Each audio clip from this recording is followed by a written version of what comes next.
నీకు ముందుగా నడిచెదనేనని నీతి బంధువై నడిపెను యేసు.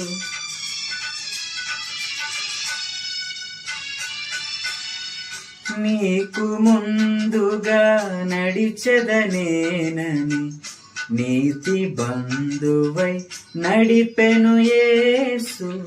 మార్గము నేనే, జీవము నేనే, సత్యము నేనని పలికిన యేసే శరణం శరణం శుభచరణం. ప్రభు యేసు నామమే శరణం. దినమెల్ల చేసెద స్మరణం. హృదయాత్మతో గృహ ధ్యానమే పలికించే పెదవిని స్వరాలాపం. ప్రభు యేసు నామమే శరణం. దినమెల్ల చేసెద స్మరణం.